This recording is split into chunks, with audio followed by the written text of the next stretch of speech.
오늘 하루를 바라보며 하나님께서 주신 말씀은 사무엘하 19장 1절에서 15절까지의 말씀입니다. 자식을 잃은 슬픔을 누가 알 수 있을까요? 생각하고 싶지도 않죠. 몇 해 전에 한 성도님의 가정에 가슴 아픈 일이 있었습니다. 아들을 먼저 떠나보내야 하는 그 아픔이 그 가정 가운데 있었습니다.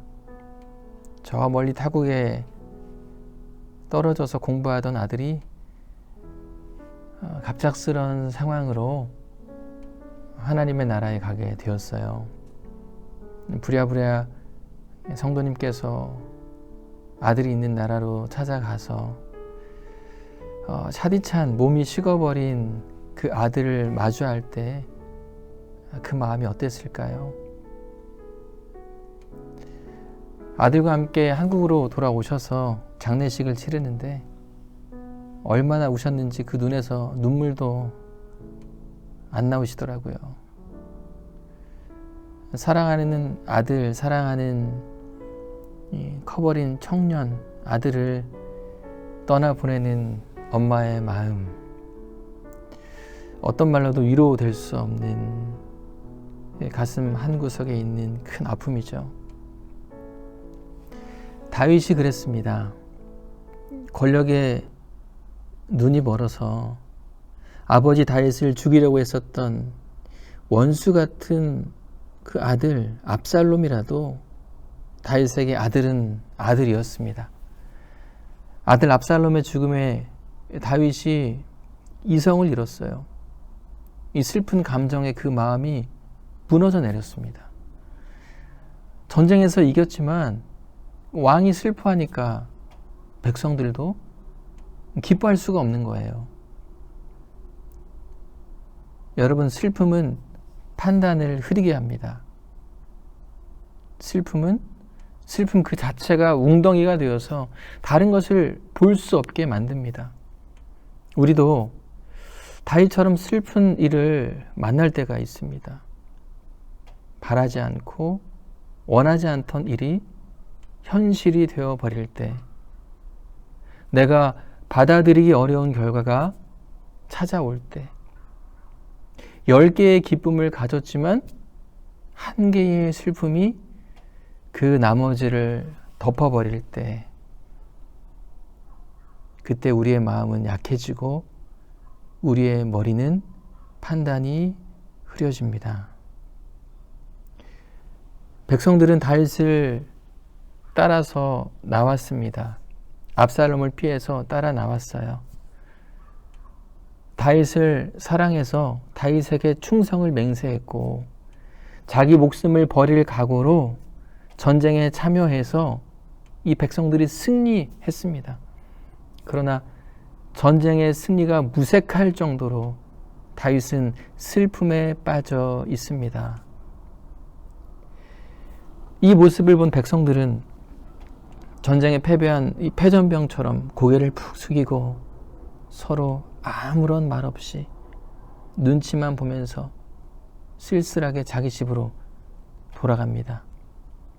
이때 요압이 다윗을 찾아가서 상황을 분별하라고 말합니다. 슬퍼할 때가 아니라고.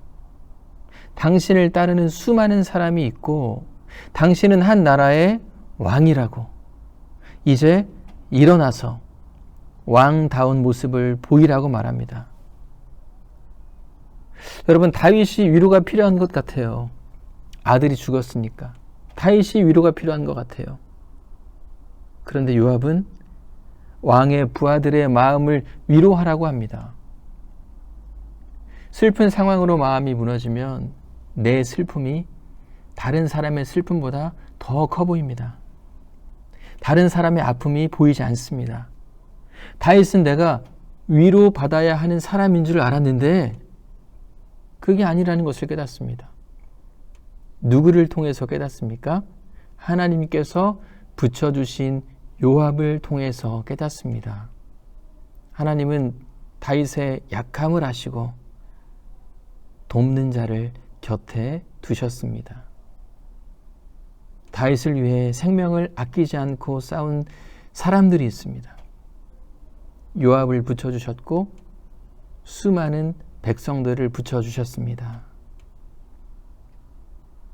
요압이 미움 받기를 각오하고 다윗에게 충언했죠. 지도자라고 완벽하지 않습니다. 감정에 흔들릴 때도 있어요. 남들보다 자신을 더 많이 생각할 때도 있습니다. 하나님보다 삶에 마주한 그 슬픔 그 자체를 더 깊이 생각하기도 합니다. 우리도 그렇지 않습니까? 우리도 다른 사람보다 나를 더 생각할 때가 있어요. 내 안에 있는 아픔과 슬픔을 더 크게 볼 때가 있어요. 그래서 우리 곁에 동역자들을 붙여주셨습니다. 믿음의 친구, 믿음의 배우자, 믿음의 자녀, 그리고 목회자.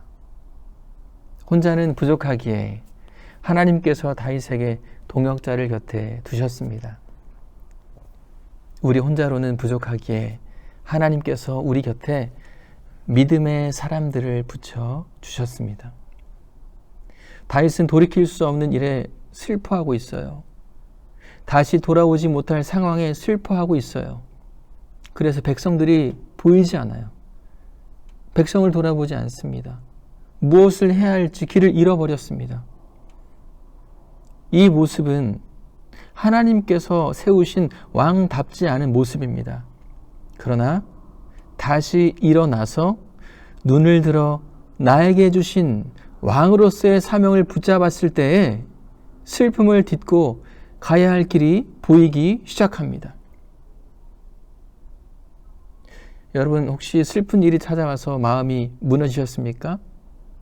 내 신체 한 부분이 마치 떨어져 나간 것 같은 그 허전함을 느끼는 일을 만나셨습니까?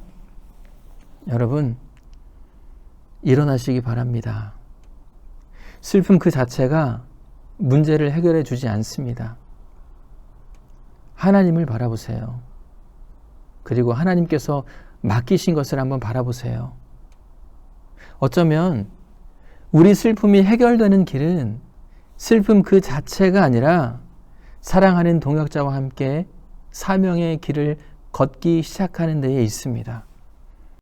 다윗이 광야로 쫓겨났다가 다시 본래 있던 자리 왕궁으로 돌아갑니다. 우리 삶의 여정길, 광야로 내몰릴 때도 있습니다. 슬픈 일을 만날 때도 있어요. 그게 인생 아닙니까? 그러나 결국 하나님께서 우리 곁에 있는 사랑하는 동역자와 함께 이 모든 것이 원래 있던 자리로 돌아가는 은혜를 주십니다. 그리고 우리 인생에, 우리 생애에 결국엔 영광스러운 나라로 우리를 인도하십니다. 바로 여러분 당신이 위로자입니다. 바로 여러분 당신이 조력자입니다. 바로 여러분 당신이 동행자입니다. 약하고 부족하지만 하나님이 쓰시는 사람이 바로 당신입니다. 당신을 통해서 누군가가 힘을 얻고 하나님이 붙여주신 그 누군가를 통해서 당신이 다시 일어날 힘을 얻게 된다는 것을 기억하시길 바랍니다. 그런 여러분, 오늘도 힘내시기를 바랍니다. 하나님께서 우리의 삶에 잃었던 것 같이 보이는 모든 상황들, 다윗이 다시 왕궁으로 돌아가는 것처럼 우리도 다시 원래 있던 자리로 돌아가게 됩니다. 회복의 은혜가 오늘 우리에게 약속되어 있습니다. 여러분, 힘내시기 바랍니다.